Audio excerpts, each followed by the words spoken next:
Todas as pessoas que usaram de misericórdia, que foram misericordiosos nesta vida, também receberão misericórdia no último dia, no dia do Senhor. E eu digo para você estas palavras tão profundas que muitas vezes são levadas até num tom de brincadeira, são levadas muitas vezes até com zombaria, porque há até um descrédito a certas palavras que o Senhor tem nos dado. Eu quero, de alguma maneira especial, abrir com você aqui o texto de Colossenses 3. A partir do versículo 13, eu quero que você dê bastante atenção a esse texto. Porque, infelizmente, nós vemos muitas pessoas que já não conseguem se suportar mais. E quando digo isso para você, em todo grau, seja família, seja até mesmo o grau mais profundo de intimidade do ser humano entre o marido e a mulher, pais e filhos, ao que diz respeito ao ambiente profissional, ao ambiente de amizades entre os familiares mesmo. Nós vemos uma grande dificuldade das pessoas aceitarem as outras. Eu tenho escutado muito o pastor Jaime falando sobre isso. Nós não temos nada contra ninguém, nós temos que entender, nós não temos nada contra pessoa nenhuma. Não devemos ter nada contra ninguém, nós não podemos ser conivente ou achar aquilo que alguém cometa, que há algo que Deus não se agrada, aquilo também não me agrada, mas nós não tratamos ninguém com indiferença, não devemos fazer nem ser esse tipo de pessoa. Mas nós temos que entender que a misericórdia de Deus um dia me alcançou, perdido, andando no vale da sombra da morte, andando nas perdições, nos piores brejos espirituais dessa vida, nas piores profundezas e abismos deste mundo, principalmente ao que diz respeito ao coração perdido, arruinado aos seus próprios pecados. Mas quando encontramos aquele que é acima de todos, que tem o nome acima de todos, o nome que tem autoridade no céu, na terra e debaixo da terra, ao dia que esta misericórdia me alcançou, esse amor me alcançou, isso me trouxe a paz, me trouxe a alegria para continuar.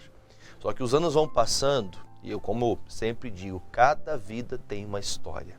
Cada pessoa tem a sua história, cada pessoa tem as suas dificuldades, seus anseios. Todo ser humano carrega consigo uma vida, carrega consigo dificuldades. Histórias estas que podem, infelizmente, mudarem o plano que Deus tinha sobre você, sobre a sua vida.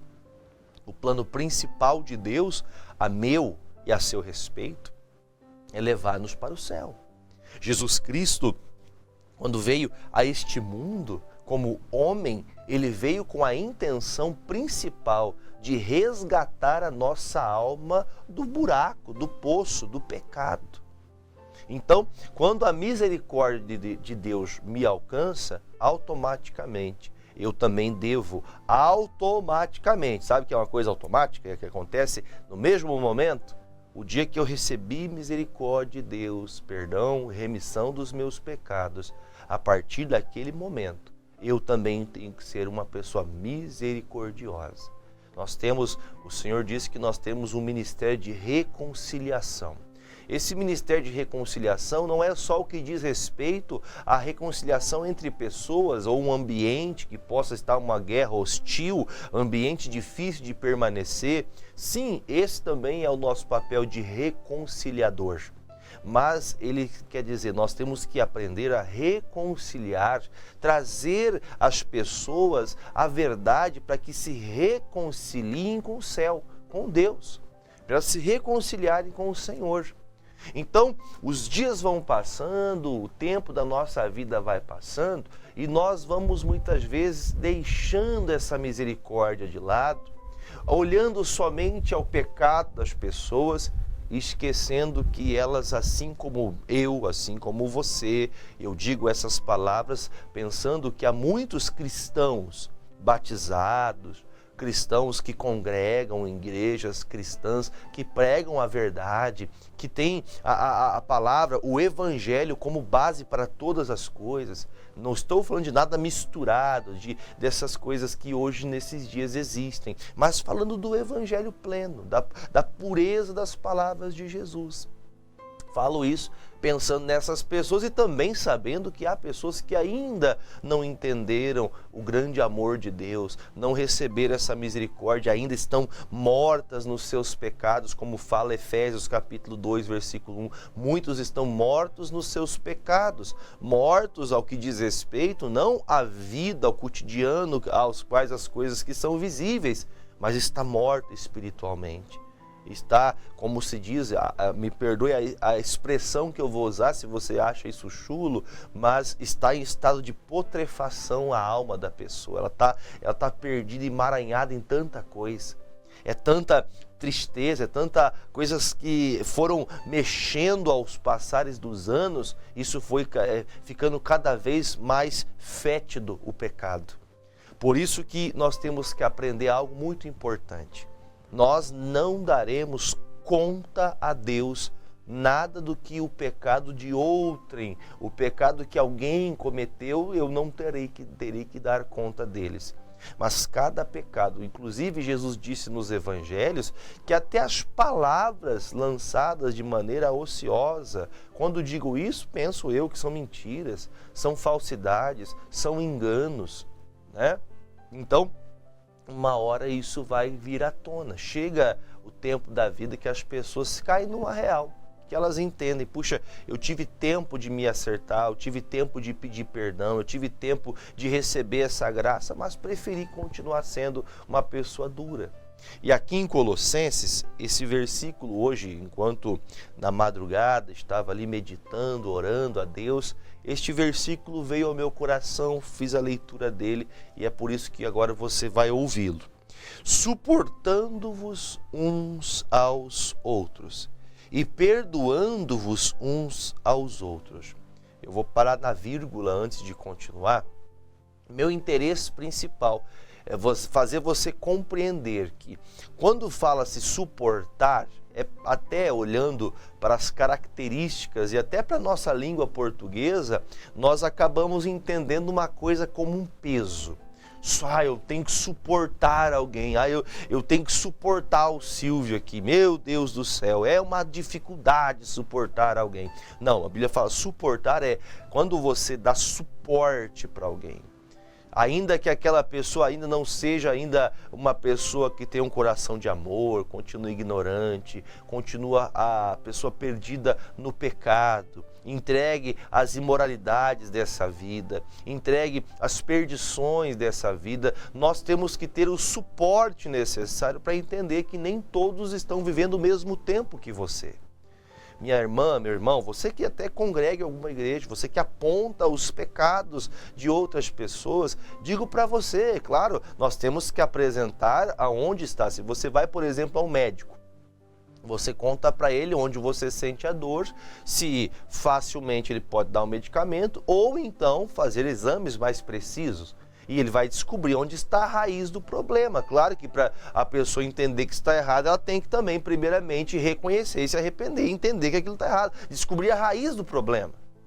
Só que suportar para algumas pessoas tem sido, digo para você, sido um fardo muito pesado. Que aquela auto-vitimização de muitas pessoas, que eu estou sempre certo, eu estou sempre no lugar onde todos estão contra mim, estão agindo contra mim. Porém, acabo me esquecendo que da mesma maneira que eu recebo de Deus misericórdia sobre meus pecados, sobre os meus erros, sobre as minhas falhas, porque a Bíblia nos ensina que não há um ser humano que não peque. Não há um só, não há um homem, não há uma mulher, não há um ser humano que não cometa erros. Independente do grau, independente do tamanho deles. Podem ser pecados externos, onde todos sabem. Por exemplo, se você encontra alguém utilizando, né, uma droga, por exemplo, essas drogas que são drogas das quais elas entorpecem a mente da pessoa, que leva a pessoa a brigar, que leva a pessoa a bater, roubar e tantas outras coisas, tem pessoas que elas já não têm pudor.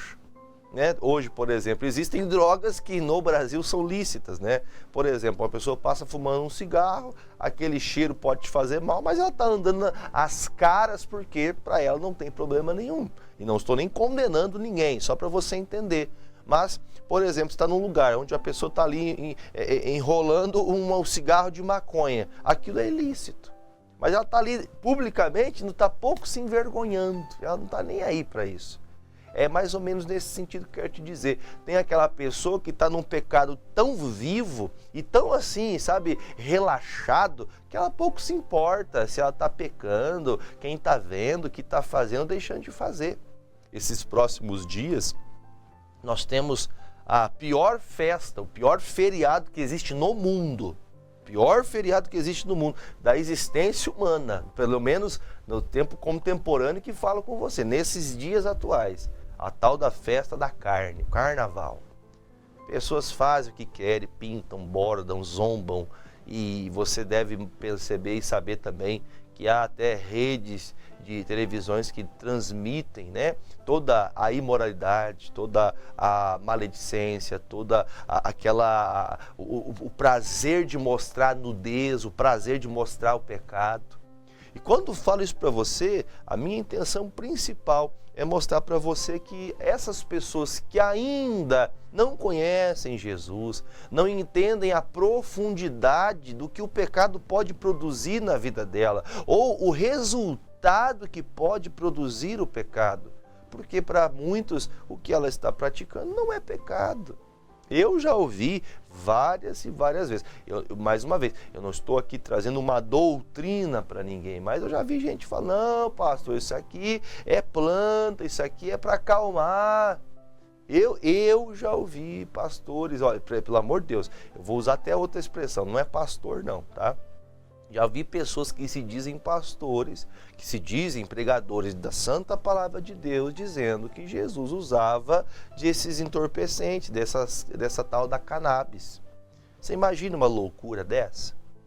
Eu vou fazer até uma pergunta para você. Você acha que onde está essa pessoa que se intitula pastor, você acha que as pessoas que tenham essa prática desse pecado, essas pessoas vão se sentir confortáveis ali? O que você acha desse negócio? Você acha que vai estar cheio lá, a igreja vai estar vazio? Vai estar cheio, as pessoas vão estar querendo essa coisa. Agora, suportar uns aos outros eu entendo a sua dificuldade, eu sei a dificuldade que você tem para vencer o pecado, para vencer essa dificuldade, para passar de você deixar, você sabe que isso é uma coisa errada na tua vida. Usei algumas expressões, alguns exemplos que talvez te faça pensar só nisso, mas são N, né? Como que a gente pode falar? Como se fosse num cálculo matemático, é um X. A resposta pode variar se você, dependendo de como você se propõe de colocar nesse versículo. Suportar é entender. A pessoa ainda não conheceu Jesus. Ela ainda não teve o encontro real, ela não entendeu a misericórdia de Deus. Mas suportar uns aos outros, num tempo em que as pessoas são aquelas pessoas individualistas, pessoas que não pensam umas às outras. E isso, quando nós tomamos a posição de julgador, nós conseguimos até ser detetives, né? É o 007, vira James Bond. Quando é para procurar pecado dos outros, pesquisa, estuda e vê e liga um ponto no outro. E isso é tão dolorido porque nós preferimos encontrar o pecado de alguém do que ajudar, interceder aquele que está passando por tempos difíceis. Então, suportar uns aos outros, entendendo também que a misericórdia que eu recebi, que a graça de Deus que eu recebi, o perdão de Deus na minha vida, me fez hoje entender. Tem muitas pessoas que elas não veem a Cristo como você veio. Por isso, nós temos que aprender a suportar, dar suporte para aquela pessoa que ainda não conseguiu ver ou não teve o resplendor de glória que você teve. que você compreendeu os seus erros, reconheceu, como o próprio apóstolo Paulo dizia, o miserável ser humano que sou, dizia o apóstolo Paulo, o uso das palavras dele as minhas, o miserável homem que sou. Preciso de Jesus o tempo todo. Sem a clareza dos evangelhos, sem os ensinamentos de Deus, para que eu possa trilhar a minha vida segundo, pautando, norteando minha vida segundo a vontade de Deus, eu facilmente vou atacar, vou condenar e não vou suportar a fraqueza dos fracos. Então, suportar é entender. Há muitos dos nossos filhos, irmãos, irmãs, pai, mãe, toda a parentela, há pessoas que não são da mesma fé. Há pessoas que até inclusive ao contrário, além de não ser da mesma fé, condena você, critica você, nem sequer toca uma palavra com você por conta de você andar e servir a Jesus Cristo. Suportar uns aos outros. Que palavra profunda é essa? Nós temos que aprender a lidar com essas coisas na vida, amigos. Você, mais uma vez eu torno a dizer, você que já tem o seu coração, pastor, e o meu coração é de Jesus. Eu já fui batizado, eu sou crente da igreja tal, da igreja isso e aquilo. Vou dizer para você que você ser de igreja tal, A, B ou C, não vai mudar nada. Não vai mudar nada ao que diz ao cunho espiritual. Quando falo isso, é para você pensar que quando nós somos de Jesus, a primeira coisa que fazemos é lembrar quem nós éramos sem o Senhor Jesus. Que tipo de pensamentos você deixava reinar sobre você, que pode ser o mesmo que alguém que você condena está tendo.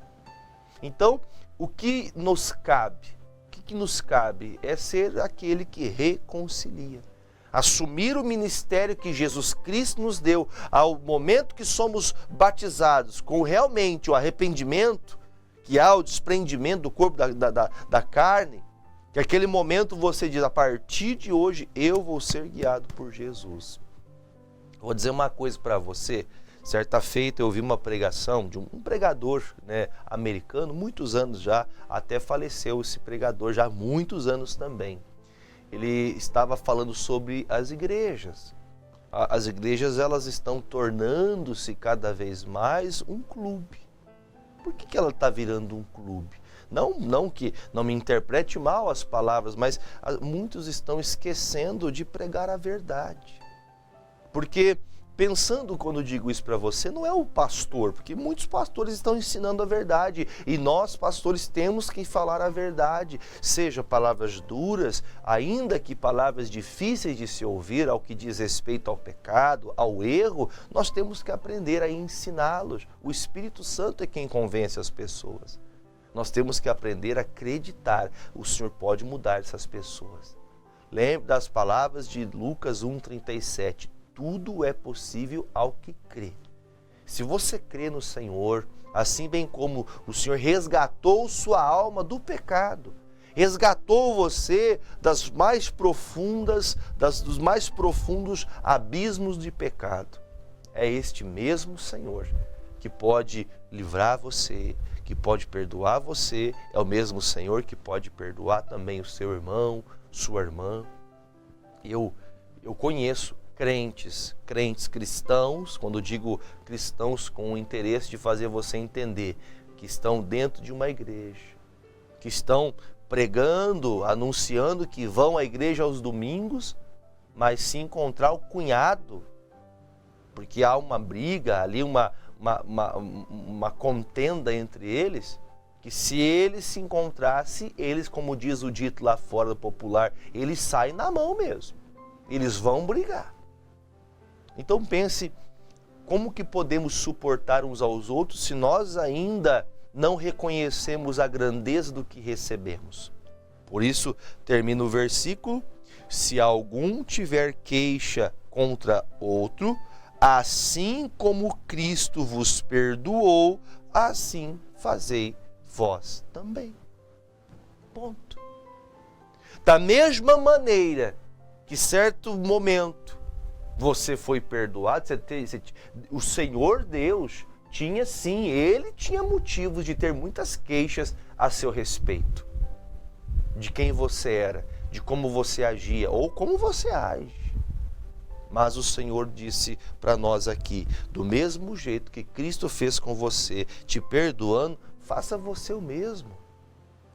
Faça você o mesmo. Existe o perdão de o que alguém cometeu contra você, você reteve a mágoa no coração, ficou irado, com raiva. Mas existe também aquelas pessoas que, aliás, pensando de modo geral, né? Pensando em todas as gamas da vida, pensando em todas as oportunidades que a vida lhe dá. O que está descrito aqui é versículo de número 13, assim fazei vós também. Faça você o mesmo que Jesus fez por você. Você também deve lembrar-se, se você fizer, por exemplo, um estudo da sua vida, você vai conseguir perceber se você tem crescido, se você tem aprendido ou se você está regredindo. Você está crescendo em Deus? Você está conseguindo aprender do Senhor? Espera aí, pastor, será que eu estou conseguindo crescer como diz respeito à palavra? Será que a palavra de Deus tem tido realmente algum vigor dentro de mim? Ou eu estou simplesmente fazendo o que acho, para onde aponto o meu nariz, eu tomo decisões? Suportar a fraqueza dos fracos, suportar uns aos outros. Nem todos vão estar no mesmo nível, ou, quando digo nível, é de profundidade mesmo. Que tem um conhecimento de Deus, entendendo que a salvação não vem por homens. Que a pior pessoa que existe no mundo hoje pode ser um grande líder amanhã, que vai ser uma bênção nessa sociedade. Pode ser um grande governante, um grande pastor. Eu digo isso para você, com o interesse de você compreender. Aprenda a suportar a fraqueza dos fracos. Ainda há pessoas do seu cotidiano de vida que você já não dá crédito para ela mais. Você não acredita que essa pessoa possa ter uma mudança. Claro, existem aqueles que não querem mudar. E quando digo isso para você, 99% das pessoas estão assim. Meus cálculos aqui, que quando digo isso para você entender que o número de pessoas que não querem nada com Jesus é muito maior, é muito grande. As pessoas estão descompromissadas. Veja, por exemplo, imagine uma pessoa que se converte ao Islã. Quando eu falo assim para você, eu não estou apontando ninguém que o tenha essa fé, tá? Mas uma pessoa que se converte a essa prática, ela, por exemplo, ela tem que mudar totalmente a sua vida. Ela tem que adaptar-se exatamente, porque nos dias atuais vemos as pessoas mudando o evangelho, adaptando a Bíblia, a igreja, para o jeito de viver. Já uma conversão verdadeira é o contrário. É eu que vou fazer a minha vida ser o espelho do que a palavra de Deus fala. Eu quero ser o que a palavra de Deus, a minha conduta, a minha vivência nessa vida está emparelhada com as sagradas escrituras. Por isso que você está ouvindo hoje as pessoas dizendo: a Bíblia é um livro muito antigo, que as palavras dela é só para os tempos lá de Jesus, 2000 anos antes de Jesus, 5000 anos atrás, nos tempos de Adão e Eva, Moisés, nos tempos de Abraão. Isso aí era para eles, para nós não. Então vejo que a interpretação de algumas pessoas está chegando ao ponto.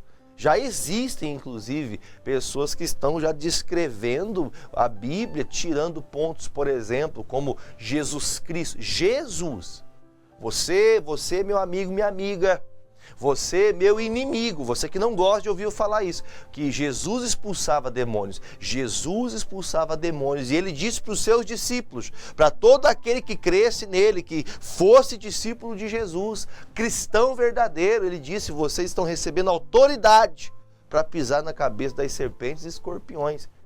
Ele está falando com a referência a demônios. Vocês podem expulsar demônios em meu nome, imporão as mãos sobre os enfermos e os curarão. Aí vem vocês que têm esse sentimento: não, porque essas igrejas que falam que expulsa demônio, que cura pessoas, é tudo mentira. Eu vou dizer para você com todas as letras, suportando o entendimento de todas as pessoas.